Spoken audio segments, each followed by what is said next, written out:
Ndok sing dikukur esuk-esuk. Ndok apa sing paling enak? Lah ya ora ngerti ta. Ya ndok dadar.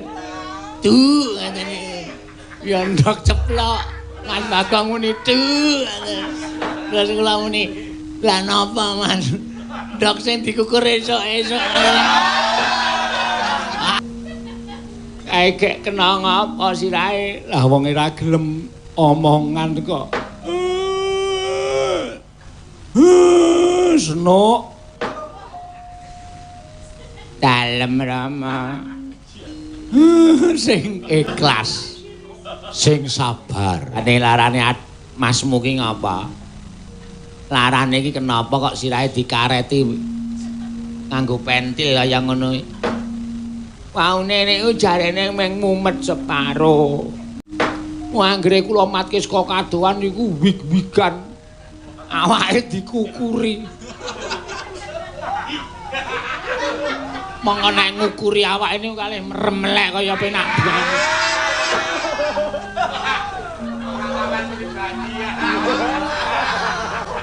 Saya nek esuk ndok apa sing paling enak? Lah napa, Mas? Ndok sing dikukur esuk-esuk. Terus sok-sok omong kali kula niki. No. Kula napa, Mas? Wong nyai sih wis lara ya isih gojek lho Mas Bagong niku kula niku ya sok geli ya sedih. Gojeke piye? Kukur-kukur niku kalih munino no tak andani no.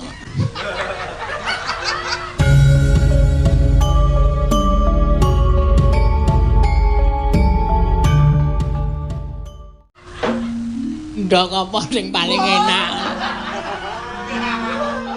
Lah ya ora ngerti ta. Ya ndok dadar.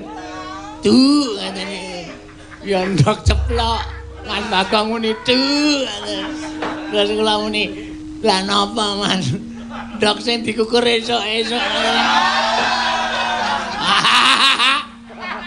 Aku iki dagelan nek aku gara-gara karo Bagong ya. Kok ditokke nang omah.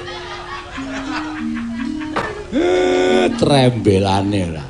Oh, aku panas kabeh. Tensiku tinggi, Pak. Iya. Gula darahku munggah, Pak. Iya. Kolesterolku. Ora iso ngarane kok. Apa jenenge? Kolesterol. Kolesterol kok kolesterol nempel raimu ki, Pak. Dadi bingung sangganing para kawula.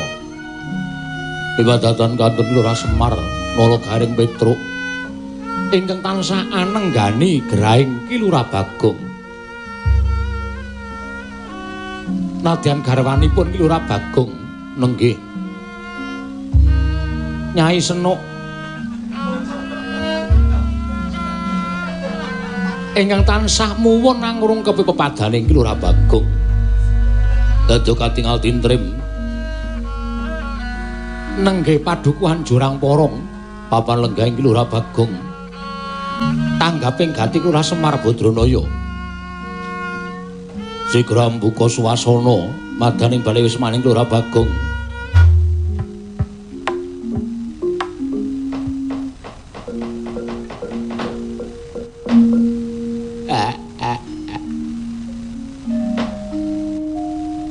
Inggih sampun kesangeten to, Mas. Wong adat sabenipun sampeyan niku gerah niku paling mboten namung luwe. Niki kok nganti meh setengah sasi. Sampeyan mboten wungu saking tempat tidur. Mas, gerahe napa? Saya suwe kula ngematke pendak-pendak. Nuwun sewu wong sampeyan ya wis ora kersa siram. Mboten kersa resik. Anggere kula salini sarunge tenggen Nuwun sewu tenggen pupu kok enten belang-belang. Monggo saya suwe nek kula wis padhake pendak kula usap ngangge lenga klenthik. Malah abing. Sampeyan iku jane kenging sakit napa lho Mas? Mbok iki nek nganti keterus-terusne sampeyan sakit niku wong lara niku kembange ming mati. Nek sampeyan mboten nonton kula aturi menggaliaken Kang Putra. Si Bobby kali si Bernadetta menika. Tasih alit-alit. Reng, awak. Aku ki jane tekan kene arep nangis. Wah, anake Bagong iki jenenge Bobby wae. Aku dhewe ya ora ngerti. Biasane Bagong iki nek ngundang mindul ngono. Kul jenenge asli Bobby. Sing wedok sing umbleng kae apa? Mau bojone muni sapa? Bernadetta. Dengkele atos. Aku nek ngerti biyen jenenge tak kethake. Omong me anake Bagong kok jenenge le dhuwur men. Awangen ta, Tru. Kae lho sirahe Bagong ditaleni pentil pirang-pirang kae. Kae gek kena ngapa sirahe? Lah wong ora gelem omongan kok. Senuk. Dalem Rama. Sing ikhlas. Sing sabar ya. Pancen ya wong jeneng urip ana ing alam padang kuwi sok nampa pacoban. Sing jeneng lara ngono kuwi ya tumrap aku mujudake barokahing sing gawe urip. Disyukuri.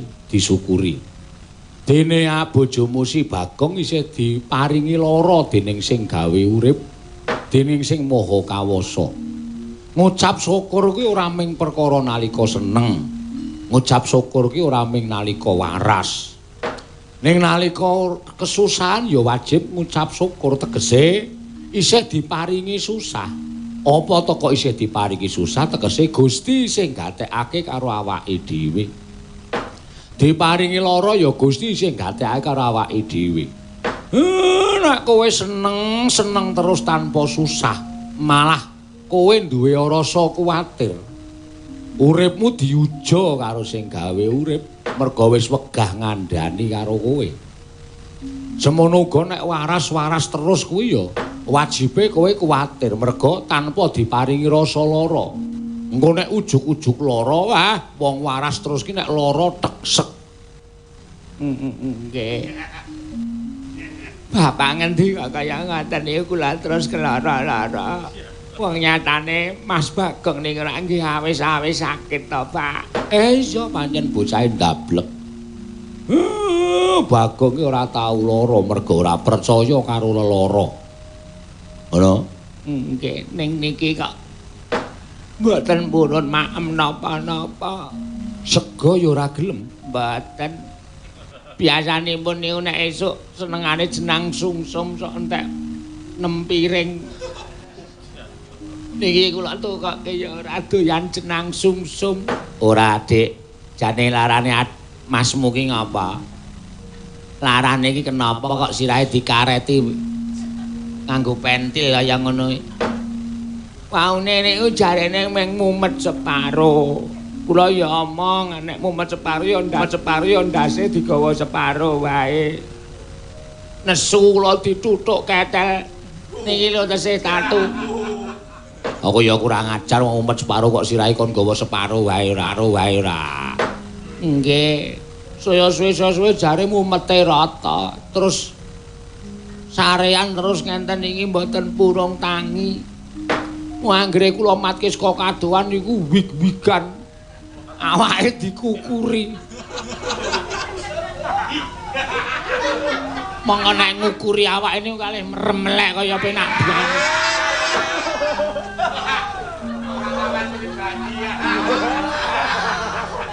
Saya nek esuk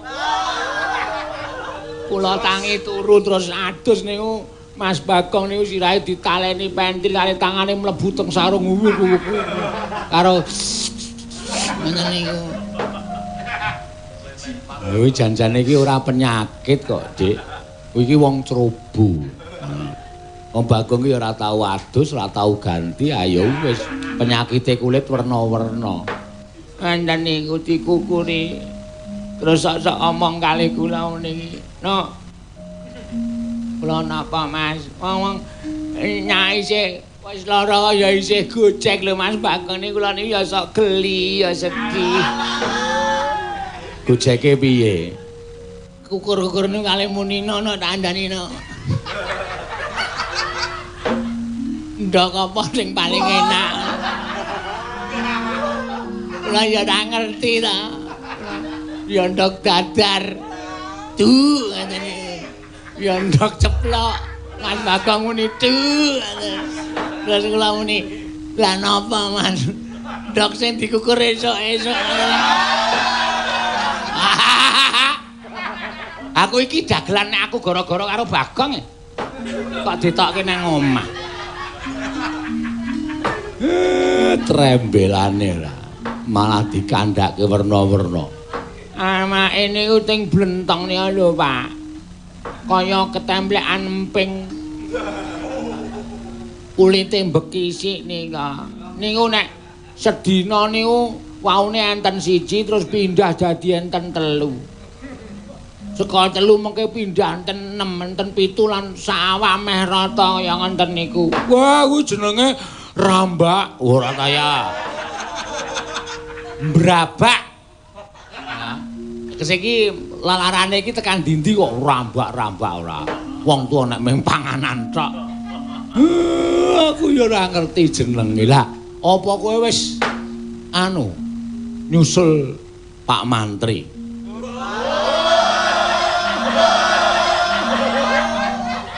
Mantri kesarasan kuwi lho sing eneng padusunan. Pak Mantri niku nek kula parane mboten tau teng griya. Duka jare teng pundi kula ora ngerti. Jarine nek tetek teng cedhak pabrik kotang liyane kaya. Ning wis ketemu, sampun. Wis diperiksa. Mpun dikeki salep. Oh.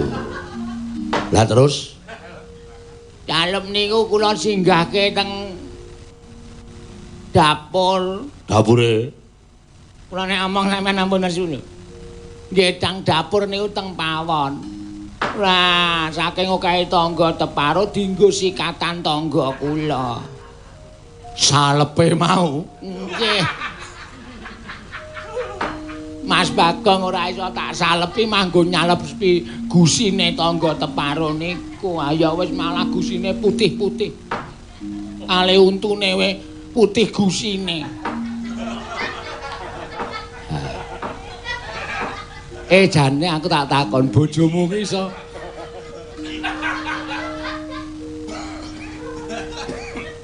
Bapak Gerah ora. Aku tak takon karo kowe bojomu ki iso jak omongan ora? Saged nek jane niki nggih menawa merga ditiliki tangga teparo kalih dulur-dulure iki terus aleman. Weh, aja coba kowe semingkir sik, aku tak omongan karo bojomu. Nek wong tuwa omong ora diwangsuli malah tak undangke Yama Dipati mesti jiabut nyawan. Ampun kaya ngaten Pak nek ngendika niku kula niku nek perkara kelangan Mas Bagong kuwi mboten napa-napa. Ning sing ngopeni Bobi niku sih. Wong kaya ningi bocah niku saya gedhe, saya pinter, saya si Bernadette tam niku jan. Jane biyen sik jenenge sapa? Ning jenenge Mas Bagong ning mboten entuk konangan kalih kakang-kakangne mengke ndak diece ming anak Bagong kok jenenge werna-werna ngancen niku. Coba kowe mundur sik. Aku tak guneman karo Bagong. Oleh. Bagong aku sing teka karo kakangmu Gareng karo kakangmu Petruk. Iso omongan ora tole.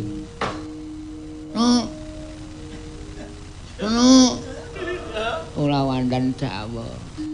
Nek kira-kira dayae ora nggo apa-apa kon minggatno. Niki Keng Rama Bapak Semar karo Gareng karo Pakde Gareng Pakde Petro.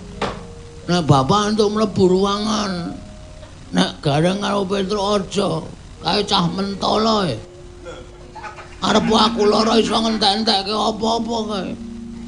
Ya ora ngono Gong, aku nggawa kates kok Gong. Tenan? Heeh. Lha ompek nanti ning ngarepanmu mau. Ora. Mulai-mulai wong lara kok dobeke nggone sing duwe dhewe ra. Penyakit to kuwi. Ya sing penting mbahane kowe menek dhewe ra aku sing menekke ngono lho, men kowe iki kepenak le mangan. Bagong. Dalem, Pak. Kowe iki lara apa? Aku ora iso ngrasake awakku, Pak. Aku titip senuk ya, Pak. Bagong. Sing apik nek omong. Ora sok titip-titip kaya ngono kuwi. Kowe iki iso omong kok senengane titip sing ora-ora. Aku wis ora kuat ngrasake sirahku iki, Pak. Rasane cekot. Senut. Lara tenan, Pak. Lah maune kowe mangan apa? Aku ya mangan sing wis mateng-mateng kuwi. Sing mentah tak tekke senuk ya, Nok. Nggih. Aku sing mateng-mateng kuwi wae. Lah terus apa wis ditambani? Wis dituntun undangke Pak Mantri ning ora nggawa sotek. Aku mung dikai salep. Awakmu kok ting gruweng kaya ngono kuwi? Aku dhewe ora ngerti kok, Pak. Iki maune mung mlentring cilik. Tak ukur pecah banyu, jebul banyune iki nek tiba ning awak sing waras dadi mbrabak. Lara tenan, Pak. Kok jare sok tok kukur. Dek mbiyen dek urung nyanyah.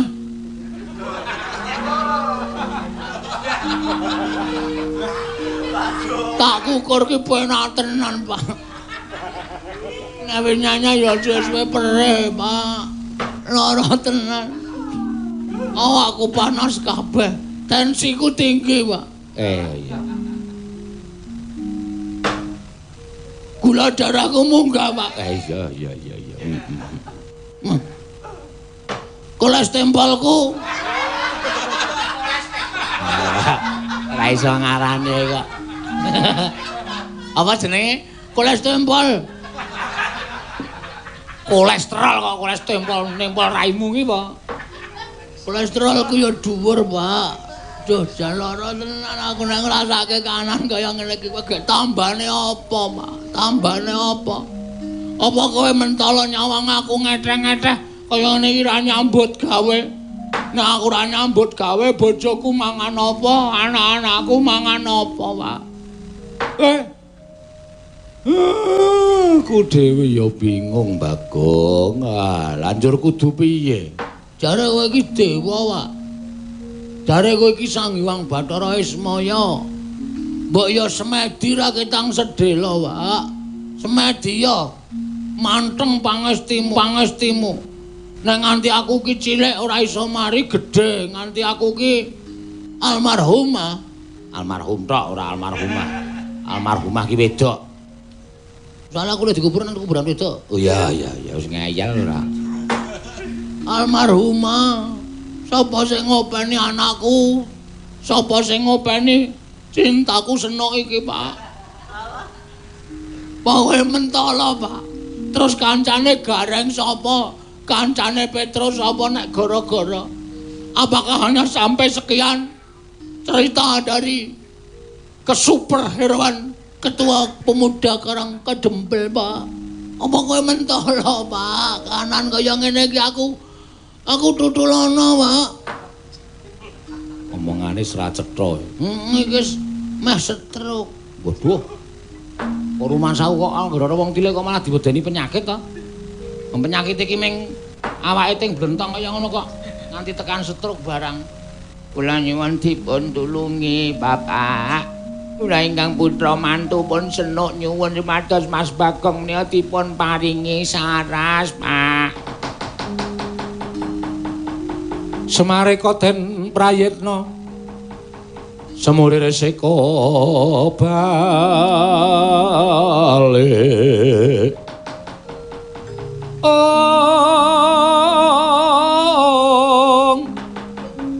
Titiyani Gandayani Trisanya Purnama sasi kilar-kilaran ing tengah latar milang lintang Bima Sekti bilang lintang Bima Sekti ing hong Sigara Patrap Semedi Kilurah Nayantaka ya Kilurah Semar. Sarana asta ndumuk kunjunge. Lamun Kilurah Semar wis ndumuk kunjunge tegese Kilurah Semar duwe gawe. Manengkung ngersaning Wangkang Mahanasa. Meminta dhateng panguwasaning para Jawata. Nalika semanten eling Kilurah Semar dewa ngejawantah sak ciptane dadi sak sedyane ana. Nembe telung kedheping paningake mawon sampun pikantuk sasmita saka para Jawata Jogar ngenya Semedi Kilurah Semar Badrana yang ngangkul lungayanipun ingkang putra nenggih Kilurah Bagong.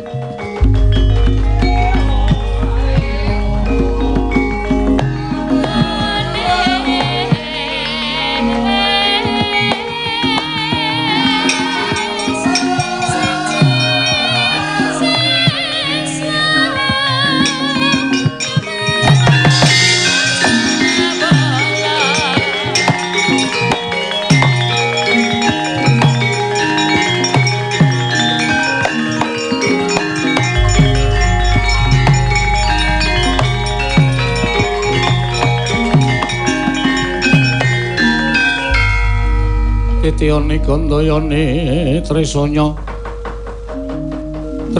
Purnama sasi kilar-kilaran ing tengah latar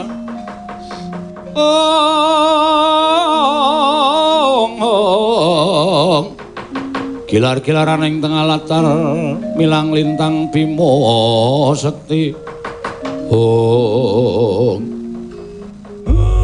lagene mayar bareng aku gelem Semedi ora ketang sedhela ana wisik sing tak tampa dumeling swara ingkang tanpa wujud. Jarene Bagong iki iso waluya nirmala temah jati temah mulya yen to sarandunging awak kuwi dileleti utawa borehi nganggo kuwi ya kuwi tlutuh kajeng seta. Tlutuh kajeng seta. Tlutuh kajeng seta. Kuwi apa, Pak? Aku dhewe ora ngerti. Ning sasmitane pancen ngono kuwi dene anane kuwi mapan ana ing kahyangan. Mula wektu dina iki sapa sing kira-kira iso munggah ana ing kahyangan nyuwun kalawan Bathara Guru, ora ketamung sethithik wujude tlutuh kajeng seta. Iso dadi srana nggone Bagong kuwi waras wiris bali kaya wingi uni. Nala Gareng, waduh le tekan kayangan iki lho Pak, munggah Anda Ranti iki lho. Aku iki kangelane munggah Anda, sikilku becik, tanganku cekot. Nek munggah Anda biasa wae benake sound sisteme aku biasa, Pak. Munggah Anda Ranti iki ya dhuwur tenane. Ya aja aku ambek Petro pas apa? Petro kowe mangkat to. Aku sing diperkara karo Bathara Indra ya, Pak. Perkara apa? Pokoke ana masalah sing aku ki ra iso tekan kono. Mula nuwun ngapura nek aku kon munggahane kayangan paripaksa aku ra iso.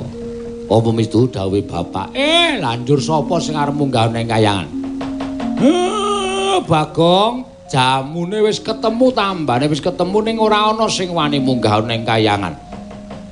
Wis nek ora sada munggahane kayangan wetreng, Truk. Wis aku nengno wae. Wis aku ben batang nang kene, Mas. Ampun ngendi kakayangan, Mas? Menengono keplak sirahmu.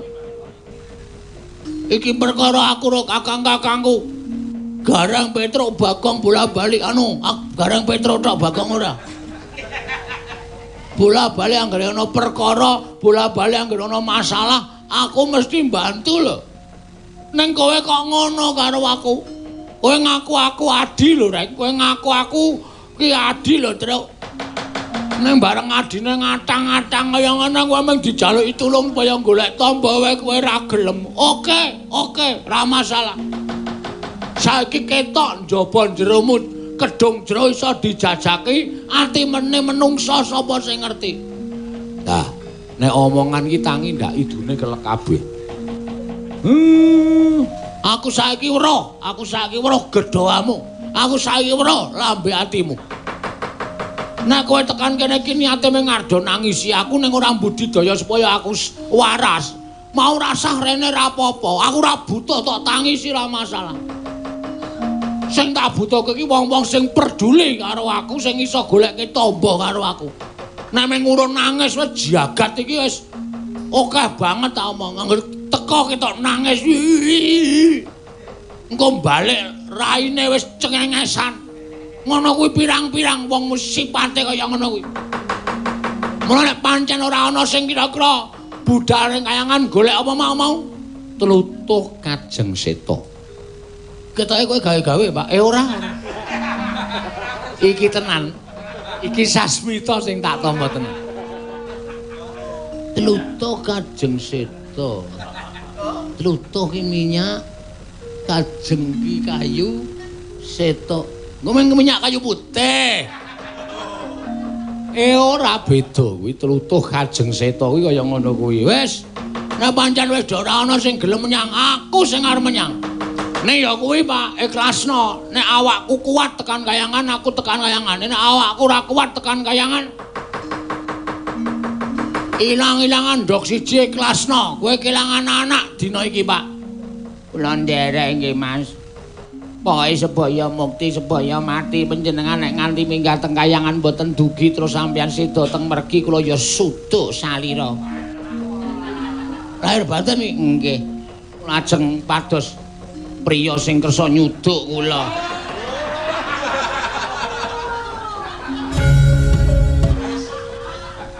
Wong wedok kraca bendho. Ame ngarep nglaluwe ndak tak nganggo theke sapa-sapa. Penyakit ora. Karepe dhewe. Aja kowe rasah mangkat dhewe. Ora, aku arep mangkat dhewe nek bapak anu gareng karo Petro ora gelem do mangkat tekan kayangan. Rekat lampahing rata tanpa antara. Prateng sukuning argeram kang tumingal.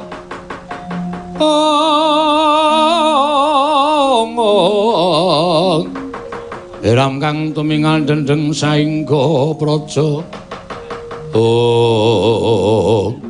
Dereng kantos parepos sami Mbawacana. Katrenjo rawuhing para Pandhawa wah nata Ndrawati karya kagiat sangya para Panakawan wae.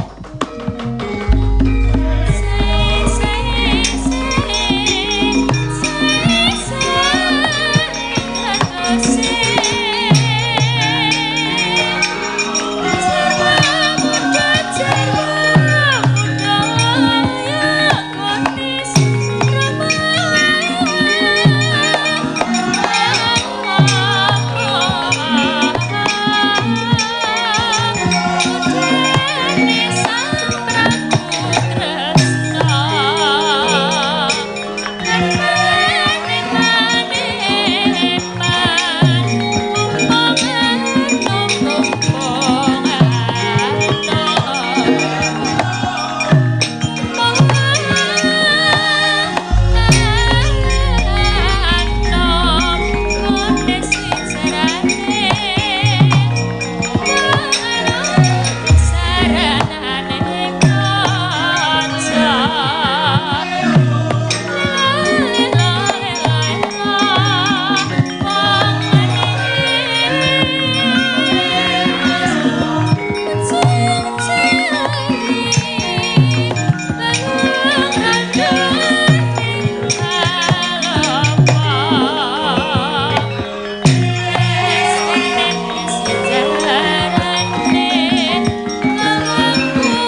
tulung mintonaken dewe kramanira kang kumitiraning asta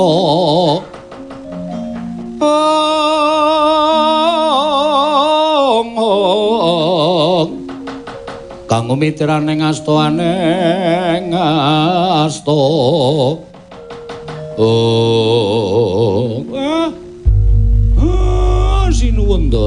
Sinuwundarawati rawuh Kakang Semar ya wilujeng lho ya pamujimu slamet aku Kakang ora liwat pudya pangastawaku wae kunjuka sampeyan niku bahasane kok malah neratap-neratapi ati kula kabar sing tak tampa jare Bagong lara bareng tekan kene lah kok maune tengok-tengok weruh aku teko terus nggledak.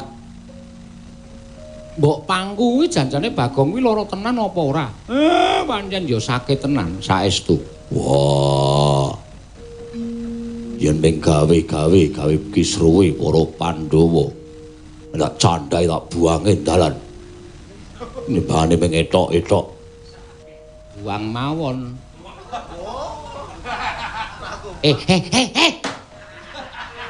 Wong loro kok iso jabut jenggot. Kakang Semar Bagong kena ngopo Kakang? Bagong mbok tangi. Tangi ndaramu rawuh. Ndaramu Ndara Kresna, Ndara Werkudara, Ndara Janaka rawuh. Wah, ana pengarep-arep iki. Nek Ndara-ndaranya Bagong iki nggo mriksa. Wah, ya Truk ya. Apa ditampake Truk? Tak tampane dhewe, tak tampane dhewe. Wong ngono tok tampake, atok kiyak-kiyuk tenan. Cah nekat iku. Bagong, dalem. Jarene kowe lara. Nggih, pancen pun kula pasang teng prapatan-prapatan. Pun kula pasang teng pertelon-pertelon kula tulisi Bagong dalam keadaan sakit. Iya. Aku nalika semono dengar mlebu ning tengahing alas, lah kok weruh ana tulisan ingkang dipasang ana Glanggung Prosekawanen yen to ngandhake Bagong nandhang lara. Jebul kuwi tenan Bagong. Nggih, saestu lah witekno wis lara 3 dina blas ra ana wong nileki. Mula nggih kula umumke. Ora jane kowe lara apa? Kula niku mung wis padake to, sirah kula kareti. Kula nganggo pentil kaya ngenten iki. Niki rasane nek dicopot pentile niku macenot-cenot. Kaya arep jebluk-jebluk kok sirahe. Ya lah dakol dadi awakmu ting krabling kaya ngono.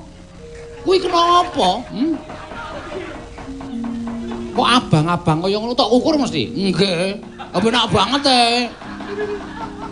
Anggere magruk ngoten niku teng pikiran mak pronyang. Wah, penak tenane jebul mboten ngerti nek kula ukur ngoten niku jebul babrak. Nganti tekan pundi-pundi. Sak awak ngono kabeh. Nggih. Lah terus apa bapakmu wis mbok didaya goleke tombo? Niki wau bapak semedi mbuh ngapusi napa mboten? Nek ketoke nggih merem nika gaya nika umaumi.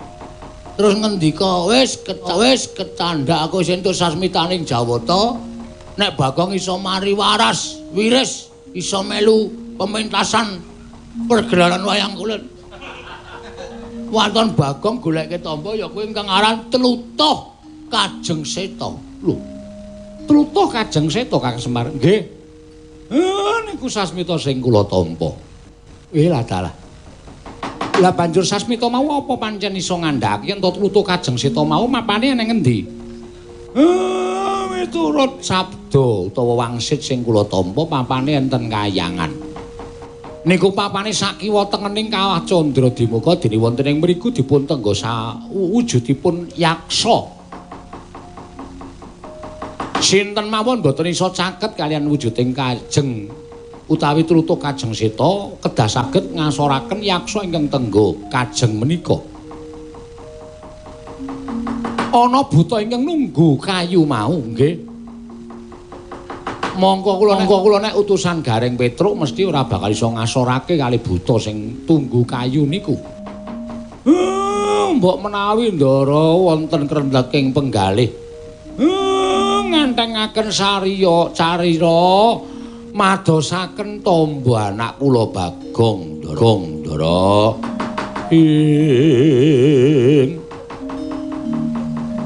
Pramara remangus wamya ngambrang kati karunaning kaswase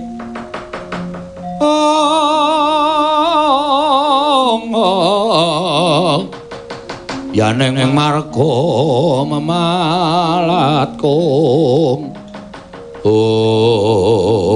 ya jagat maestungku wayah Ndara jagat Ndara nggih apa Siadi sago ngentengake saliramu ngupaya tamba kanggo Bagong wah sawu Arjuna semono uga sago nggih Koko Prabu kula sagah Bagong kowe krungu dhewe kesaguhaning bendaramu alah dan matur sembah nuwun tanpa pepindhan dene ndara-ndara kula ndara werku ndara-ndara Janaka ingkang sampun sagah madosaken kula jampi mboten kaya kakang-kakang kula. Namun randhe beras wae mara tenggen kula. Namun randhe Prabaya mara tenggen kula. Nek dijaluki tulung mendoting cengenges. Sajake do seneng nek kula niku tekaning pati sajake do gumbira atine. Ya ora ngono lho. Rasa omongan. Amut ndasmu. Awong cangkeme we lara ngono kok kanggo ngemu. Sampe ndase gareng wis cukup. Wis mangsane ora sapenake dhewe ora. Matur nuwun karo ndara-ndaramu. Matur sembah sewu nuwun nggih sinuwun. Ya Bagong ora dadi ngopo. Kula entosi sampeyan teng griya kula niki nek pancen ajeng madoske tamba kula ampun lali lho. Telutuh kajeng Seta. Ampun diwalik Seta kajeng Telutuh. Mangke ndak ora ketemu Telutuh kajeng Seta. Iya. Werkudara eling-elingen. Yo. Telutuh Seta kajeng. Lah aku wale. Telutuh kajeng Seta. Yo, Telutuh kajeng Seta. Ndara Janaka ampun kesupen nggih. Nek sampeyan iso ngasorake buta sing lekandha bapak tunggu kayu niku sampeyan iso nggawa Telutuh niku kula saged waluya nirmala temajati jati temamulya. Dina iki aku njaluk pamit Semar, njaluk pangestu. Ngatos-atos Kakang Semar, aku njaluk pangestu. Ngatos-atos Kakang Semar aku tak jampangi lakune adhiku sakloro. Nah, kula pasrahake bab katentreman tuwin kesarasaning Bagong nggih Ndara.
Kowe ora rampung, Pak, ora mari aku. Aku begitu Ndara Werkudara Janaka sago goleki Telutuh kajeng Seta mau.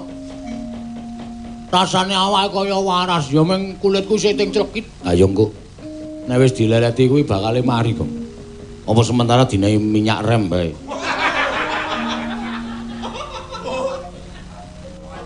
Kowe kok saya atos ta, Tru? Hah? Apa ana awak lara kok dilolesi minyak rem? Jara mbiyen nek dinehi minyak rem ki malah mari. Kuwi rak tuta, tatu. Kuwi rak tatu. Ha. Ngono lho. Nek tatu iso mari. Ha iki apa mbuh kaya nek dinengke nek kena keringat kali lho, Tru? rasane mak cekik. Kuwi dikukur penak banget. Engko gek nganu gong, engko gek kowe iki ming janjane ming penyakiten kadasen terus aleman. Kadasen matamu. Aku ki wong resikane. Arep aku ora tau adus, ning aku kerep sabunan. Lho. Arek kudune adus. Oh iya, Deng. Maksudku arep aku ora tau sabunan, ning aku kerep adus. Aku walik. Wah, kowe iki lara kowe iso gawe bungah, Bapak. Ambok lara terus tak gajul wetengmu lho, Men. Seneng nek anake teng benyinyi, ha. Ya ora. Nang kowe rak ya iso gara-gara to, Bagong. Iso tak usahake. Kan gara-gara ya abot tenan. Ora ketang aku mung gabung-gabung karo Petro karo Gareng, aku tak mangkan, aku tak mantolan lho, Pak. Kok dadak mantolan? Aku isin awakku teng breleng kaya ngene iki. Teng klireng ngene iki lho. Ayo. Iki meso nggon awak ketok ngene iki sithik-sithik. Duduye, Tru. Sing ngrembuyung kok. Aku mbayangke kowe gila, Tru. Aku mula nek lungguh nek seneng nang aspal to. Heeh. Anggere bokongku tak obahe kaya dikukurke lho, krung-krung. Penak.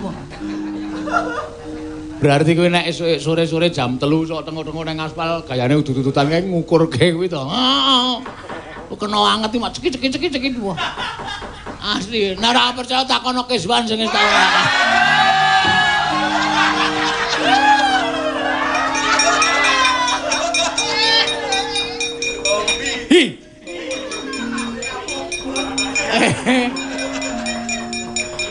Wis.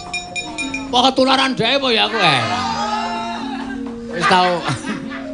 Wis tau nganggo sandangane apa urung? Urung yakin jujur aku nganggo sandangane dhewe. Nek wis nganggo ketularan kuwi ketularan iso liwat keringet. Aja. Iso liwat keringet to? Iso. Wah. Perlu didelok terus. Kanggre bojone Keswan wis wig-wigan aku iki. Le timpoh wis ora betah wis ngenak. Wis ayo padha netepi kewajiban karo ndongake ndaramu men entuk kasembadan. Entuk asil nggone nggayuh ya kuwi tlutuh kayu putih. Nah, konangan wae. Tlutuh ya kuwi Kajeng Seta. Ya wis muga-muga ndang entuk gawe aku ndang waras ya Pak. Iya.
Lakune ngangin gugur anggra ning arga kura kurnita kakiri horeg bumi prakembita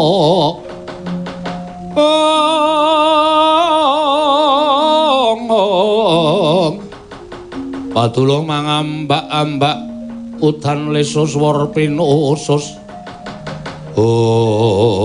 Tara Arjuna luntun maring Adawu. Ora ana ilange kowe mbebantu karo si Bagong lan Panakawan.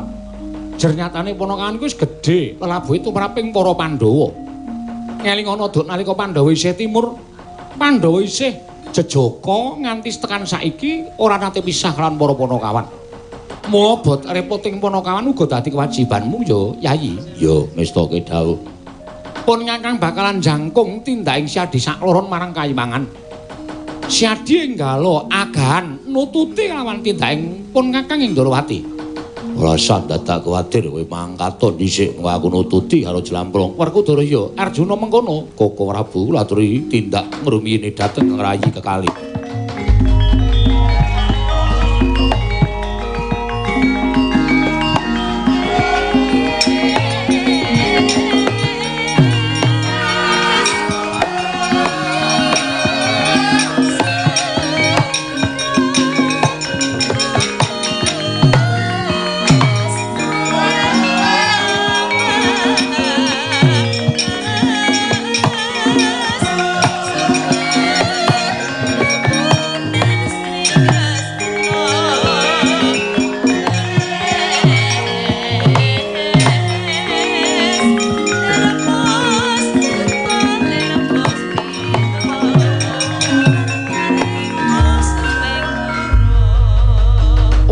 Den weling dening Kang Raka ing Ndorowati nenggih Sang Mata Prabu Sri Bathara Kresna bilih sampun ngantos sak mangke tinilar dalang Raka ing Ndorowati sigra matek aji Bandung Bandawasa wungkal bener pengantep-antep Sang Werkudara ing cipta daya-daya prapteng Kayiwangan Suralaya suku kiwa den balangake kebat kaya kilat kesit pindha tatit lampahing Sang Bratasena wau.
Pripun kabar Ndara?